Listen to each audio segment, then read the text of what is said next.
Estamos começando aqui mais um Café com Saúde, hoje recebendo uma convidada muito especial que tem uma história muito interessante para contar.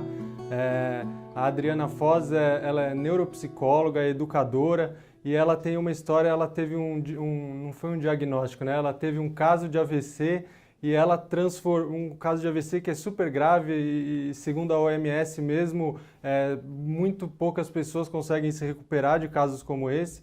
E a Adriana passou por isso, ela teve já faz mais de 15 anos e ressignificou tudo isso dentro da história dela. E hoje em dia ela trabalha também passando isso adiante, mostrando para as pessoas o que foi que ela aprendeu e como isso pode ajudar as pessoas, tanto quem teve algum problema de saúde como esse, como quem não, porque isso na verdade diz respeito a todo mundo. Então hoje eu quero agradecer a sua presença. Adriana, muito obrigada por vir até aqui e começar contando a sua história mesmo. Queria saber como foi que isso aconteceu, se você era jovem e um AVC, como é? Tá ótimo. Bom, primeiro assim eu que agradeço, né, a oportunidade de divulgar o trabalho para essas pessoas, né? Com 32 anos eu tive um AVC hemorrágico. Existem dois tipos de AVC, né? O AVC isquêmico e o hemorrágico. O isquêmico é quando uma artéria se entope e o hemorrágico é quando se rompe. Uhum. Como você bem colocou, a minoria dos casos é o AVC hemorrágico, que é mais raro, né? E por ser também mais raro, ele é mais fatal. Mais ou menos uns 10% é que é o AVC hemorrágico, e desses 10%, por volta de 3% que sobrevivem. Então, 3? É uma coisa bastante assim, importante, né? Óbvio que quando eu vivi o AVC, eu não tinha noção disso. Inclusive, quem é que imagina que aos 32 anos vai ter um AVC? Tanto que eu comecei a dar sinais, né? Primeiro as pessoas começaram a achar que eu estava muito cansada, muito estressada. Depois eu fui, inclusive, a um psiquiatra, porque estavam achando que eu estava deprimida. Mas depois de 3 dias de eu ter ido a esse psiquiatra, que me receitou uma medicação, que inclusive é vasodilatadora, então favoreceu também mais acelerou o processo. Eu entrei no PA do hospital, sem saber o que estava acontecendo comigo. O fato é que eu estava perdendo os movimentos, perdendo a organização da minha mente, e quando eu chego na mesa da ressonância, o médico fala que eu estava tendo um derrame. Assim, difícil até da gente, vamos dizer, entender, né? Porque eu nunca tinha ouvido falar em derrame nessa fase etária, eu também não sabia muito sobre derrame. Mas, enfim, o que eu lembro nesse momento era de que eu ia sobreviver. Sabe, tinha uma decisão ali interna, mesmo que não era tão organizada mentalmente, mas tinha uma decisão que isso nunca mais eu vou esquecer. Mas esse AVC, ele se deu por conta, primeiro, de um aspecto que é genético, né? Porque como a gente estava conversando, nós somos a soma, né? Ou a interrelação de 3 fatores. O fator genético, o biológico, né? e hereditário, e o ambiente. Então, cada um de nós é como uma impressão digital, cada um de nós é único. E a gente né, vamos dizer, o desenho, a teia, né, desses fatores que aqui eu coloquei. E eu tinha nascido, então, geneticamente, de repente, na época de desenvolvimento enquanto feto, né, por volta de 3 meses, deve ter acontecido algum errinho ali na formação do meu cérebro, porque a gente forma o cérebro e a pele entre 0 e 3 meses na gestação, né? E, então, eu nasci com hemangioma. Mas só nascer com hemangioma não significaria que eu iria ter um AVC. O que me levou a ter um AVC foi a minha vida extremamente estressada, exigente, assim, inflexível. E, então, por um lado, um fator biológico, mas por outro, um fator ambiental, né? Que eu, na minha vida, acabei me levando para esse caminho. Muito interessante isso, só deixa eu fazer um recorte nisso que você está falando, né? Não, porque porque assim, as pessoas quando têm algum problema grave de saúde como esse, essa reflexão não é muito comum, né? De falar assim, olha, eu tenho alguma responsabilidade nisso que está acontecendo aqui, eu faço parte do processo. Muitas vezes a gente olha como se algo se instalou sobre mim, eu não tenho nada a ver com isso, veio e agora como que eu faço, né? Então, essa reflexão, não só ela é importante porque você viveu isso na pele, mas me parece que ela é importante inclusive na recuperação, né? Porque se a gente estava falando que 3 pessoas por cento sobrevivem de um AVC, você está aqui, não é que você sobreviveu, você está aqui inteira, né? Então, eu queria que você falasse sobre isso, assim. É verdade. Bom, desse processo de reabilitação, então, você diz, né? Sim, sim. Porque, assim, quando eu tive AVC, eu fiquei mais ou menos um mês no hospital. Durante a estadia, muitas perguntas e nenhuma resposta. Vou voltar a andar? Vou voltar a falar? Porque eu fiquei com quem tem AVC no tálamo esquerdo, como eu tive, tálamo esquerdo. O nome não importa, mas assim, se alguém quiser curiosidade e entrar, né? No tálamo esquerdo, no hemisfério esquerdo, núcleos da base, que é outra região do cérebro motora, né? Do controle motor, e região parietal, que são regiões muito importantes. Se alguém fala assim, nossa, ela teve um AVC nessa região, tanto que se eu falo para um neurologista isso, ele fala assim, bom, quem é essa pessoa já foi, né? Não, sou eu tô aqui. Como você está aqui? Como que você anda? Como que você fala, né? Então, quer dizer, tudo isso teve trabalho, né? Tem aquele ditado, there's no free lunch, né? Não tem almoço grátis, quer dizer, nada é grátis. Então, obviamente, foi muito esforço e foram muitas condições também favoráveis. Mas quando então eu fiquei no hospital por um bom tempo com essas perguntas todas, né, sem saber o que ia acontecer, mas enquanto eu estava no hospital, eu estava protegida, né? Quando a gente está no hospital, a gente se sente mais protegida. E eu realmente, por exemplo, eu perdi a memória recente. Eu já era casada há 10 anos e eu não sabia mais quem era meu marido. Eu não sabia mais ler. Eu sou especialista em distúrbio de leitura e escrita. Era, né? E continuo sendo, mas imagina, não conseguia mais. Não Saindo do hospital, você não tinha nenhuma dessas funções, assim? A marcha, né? Como caminha, como se movimenta, a gente tem mapas no cérebro sobre cada movimentinho, levantou o dedo, tem um mapa no cérebro para esse movimento. E embaralhou todos os meus mapas, né? Na verdade, até eu uso como metáfora para entender o que é um AVC. Eu penso assim, como se eu fosse um quebra-cabeças e o AVC embaralhou as peças desse quebra-cabeças e ainda algumas peças ficaram faltantes, porque eu tenho lesão no cérebro, né? Eu tenho morte neuronal. Então, ainda ficou faltando. E aí, como é que eu vou remontar esse quadro de novo? Como é que eu vou remontar o meu quebra-cabeças? Então, isso foi muito penoso. Então, eu tinha as dificuldades físicas, né? Porque eu fiquei com um problema relativamente sério motor, né? Que eu tive que reaprender a andar, reaprender a pegar, a falar. E não que o meu problema na fala não era que eu não sabia o que eu estava falando. Eu não conseguia falar o que eu queria falar. A fala... a gente tem 2 regiões no cérebro que são responsáveis, né? Uma é a área de Broca e a outra a área de Wernicke. A de Broca é responsável pela parte motora da fala e a de Wernicke pela parte do conteúdo, né? Do que você vai falar, do significado do que você vai falar. Então, eu sabia o que eu queria falar, só que eu não conseguia falar o que eu queria falar. Então, sei lá, de repente eu falar que quero tomar um café, eu falava banho. Nossa. Quero tomar banho, quer dizer... E fora a angústia que a gente vai tendo, que você fala, gente, eu quero falar, eu não consigo falar, como é que eu vou me comunicar? Né? Então, pensando se você iria voltar ou não, né? Tem essa angústia também, de será que eu vou recuperar? Exatamente. Então, isso, né, essa parte emocional, sempre né, presente, não tem como, nós somos um ser emocional, não tem como. Antônio Damasio, neurocientista, fala algo que eu acho assim... eu ia falar mágico, mas mágico não está na esfera da ciência, porque é ciência isso, mas é que é tão importante que existe uma tomada de decisão emocional antes de qualquer atividade cerebral. Então existe, imagina, uma decisão emocional antes de você fazer algo, antes de você reagir a alguma coisa, antes de você pensar em alguma coisa, antes de você agir. Então, a emoção é muito importante, né? Que a gente depois, de repente, pode falar mais um pouquinho. Mas voltando aqui para a história do que você me perguntou, né? Como é que foi a minha reabilitação? Então, cheia de muitas perguntas, de muita angústia. E as pessoas que têm um AVC no hemisfério esquerdo, a maioria delas costumam ter depressão. AVC no hemisfério direito costumam ter euforia, são duas patologias que são uma oposta à outra.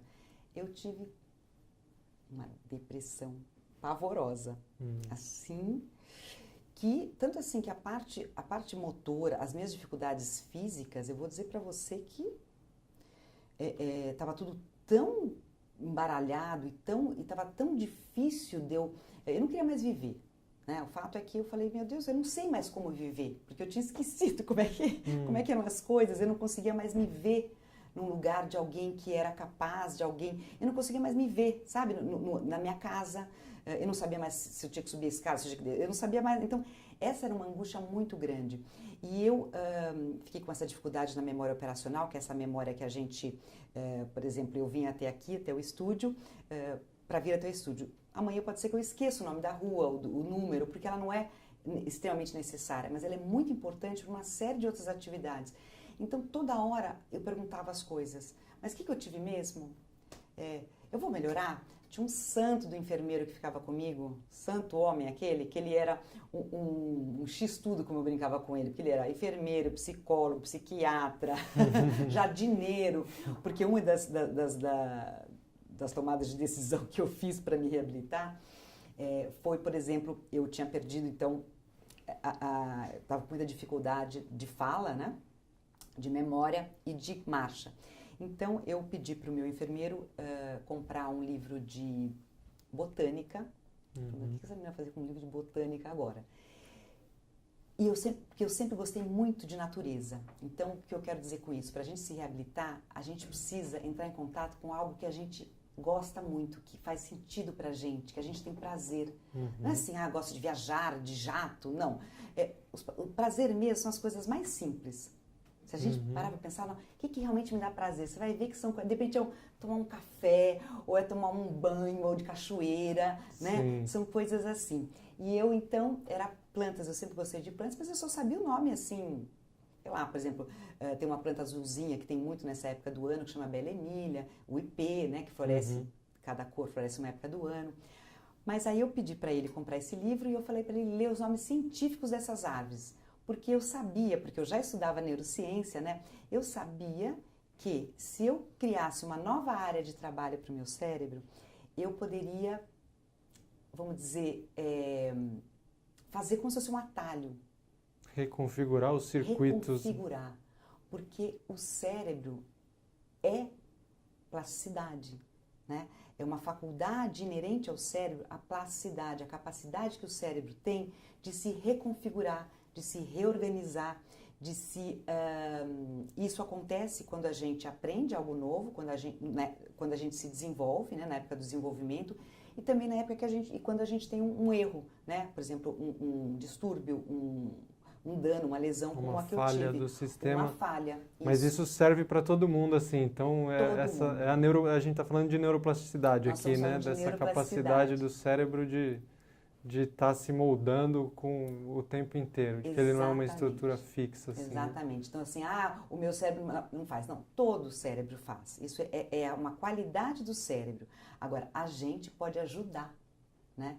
E foi o que eu fiz. Eu fui ajudar o meu cérebro a se reabilitar, a se reorganizar. Então, se a gente pensar na imagem, né, de uma ponte, de uma highway, assim, que era o que era antes meu cérebro, quando eu tenho um AVC, a ponte cai. E aí, como é que eu faço? Eu quero chegar no outro lado, por exemplo, eu quero acessar aquelas palavras que eu sabia falar. Então, eu fui criando atalhos. Então, eu fui criando como se fossem umas mini pontes, né, pegando uma estradinha de terra, demorava mais tempo, né, dava mais trabalho, mas eu comecei... Mas chegamos aqui. Falo pra caramba, né? Já falava antes, eu vou confessar que eu resgatei essa habilidade. Mas, então eu dei esse exemplo, por exemplo, engraçado. Quando eu ia caminhar com o meu enfermeiro, então ele levava o livro dos nomes científicos das aves, então eu fazia o exercício que eu tinha que fazer, que é a minha fisioterapia, eu tinha que andar toda hora, o tempo todo, né? Porque existe uma janela de oportunidade do cérebro para se reabilitar, que os primeiros 2 anos após uma lesão é o melhor momento, assim, da gente. Não que os outros sempre há possibilidade. Enquanto o cérebro é vivo, sempre há possibilidade. Isso que é muito bacana também. Boa notícia para todo mundo, Ótima né? notícia. Tem gente que acha que está velho e fala assim, daqui... Não. A gente fala muito de alimentação, por exemplo. As pessoas têm hábitos ruins de alimentação. E aí, às vezes, vem algumas pessoas e falam, mas eu tô velho demais, agora já... O vô, por exemplo, é um dos que fala assim, que já... agora já sempre comeu isso e tá aí, como se não fizesse diferença nenhuma, mas é isso, né? Qualquer hora é hora pro... E as neurociências nos ajudam a compreender isso também. Né? Porque, assim, óbvio que muito do que eu fiz foi por intuição, né? Eu não tinha... Algumas coisas tinham a ver com conhecimentos anteriores que ficaram armazenados e eu traduzi isso da maneira, né, a minha maneira. Mas muitas coisas foi por intuição. Por exemplo, uma outra atividade que eu passei a fazer, eu tinha aquele andar patológico que a gente chama de andar ceifante. Quem tem AVC faz aquele andar que a perna faz assim, ó. Que fica rígido, né? O braço fica duro desse jeito e a perna vai fazendo... A gente reconhece quem tem AVC, você olha essa coisa dura, ou a boca às vezes torta, você pode imaginar que essa pessoa teve um AVC. Então, o que eu fui fazer? Uma das coisas, né? Foram várias, mas uma que eu acho divertida também, eu fui fazer aula de samba. Eu propus para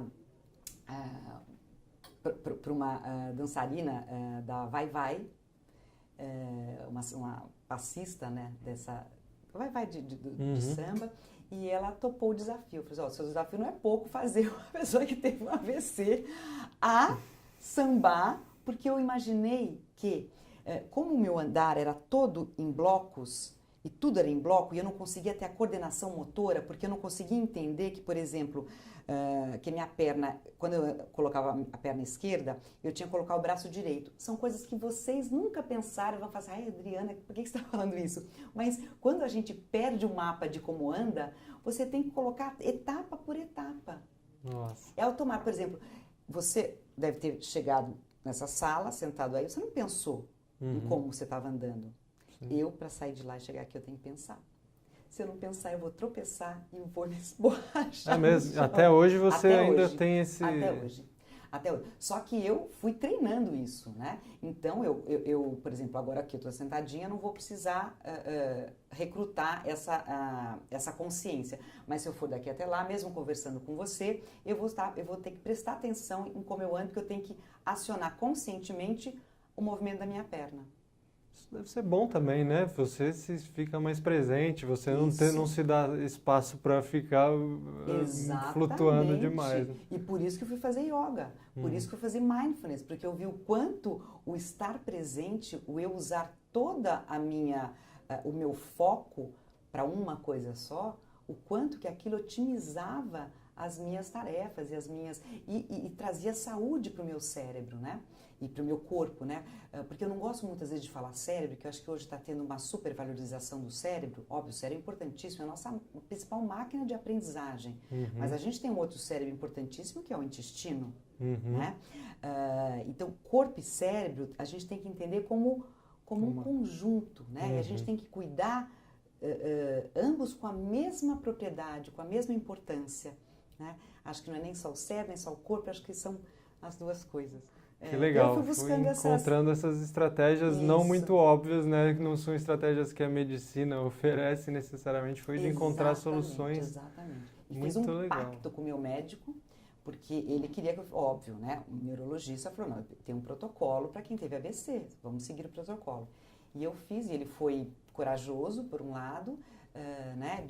Porque eu pedi para ele o seguinte, olha, não está dando certo isso aí que a gente está fazendo, porque eu estava entrando cada vez mais deprimida, e a depressão vai limitando a gente também, inclusive fisicamente, cognitivamente.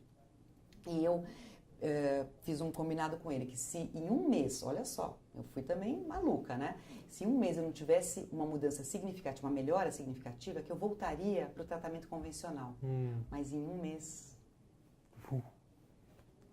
Uma melhora muito significativa, a ponto que aí, tanto que eu acabei escrevendo um livro, né, muito por incentivo do próprio neurologista, e ele fez até o prefácio desse livro, mostrando inclusive isso, né, o quanto que o médico precisa acreditar também no paciente, né? E o quanto a gente, né, o indivíduo, ele tem aquele conhecimento.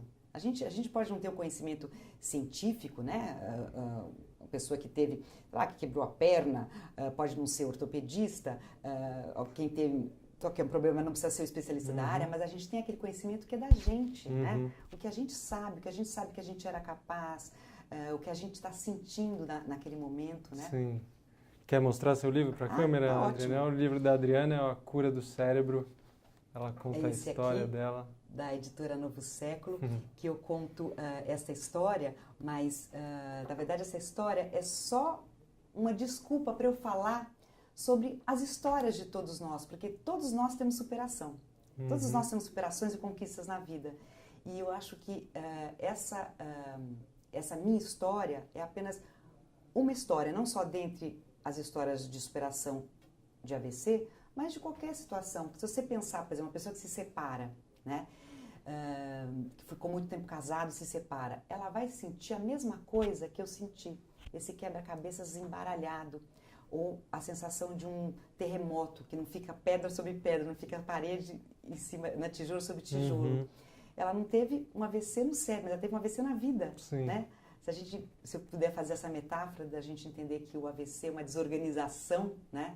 E perdas, mas o legal é que a gente perde, mas na perda a gente também ganha, né? E eu acho que é esse exercício e a procura desse olhar, desse entendimento, que a gente consegue fazer com que a plasticidade inerente ao cérebro seja uma plasticidade que eu chamei de emocional. E que essa sim faz a diferença. Puxa, Adriana, muito obrigado. Gostei muito de ouvir você. E você que está assistindo a gente, é isso, tem que colocar em prática essa plasticidade emocional. Às vezes a gente é muito rígido com os pensamentos e pensa, tem pensamentos ruins sobre nós mesmos, né? A gente pensa, não, isso aqui eu não consigo fazer, daqui eu não passo, isso aqui é meu limite. Na verdade, quanto mais a gente se propor a se abrir e testar e flexibilizar, isso está totalmente relacionado à nossa saúde, está relacionado à felicidade, está relacionado a tudo. Então fica esse convite que a gente aprendeu com a Adriana. E se você ainda não nos acompanha as nossas newsletters, por favor, entre no site da Jolivie, assine a nossa newsletter, curta as nossas redes sociais, a gente vai falar cada vez mais sobre esses assuntos que são muito importantes. E muito obrigado e até a próxima.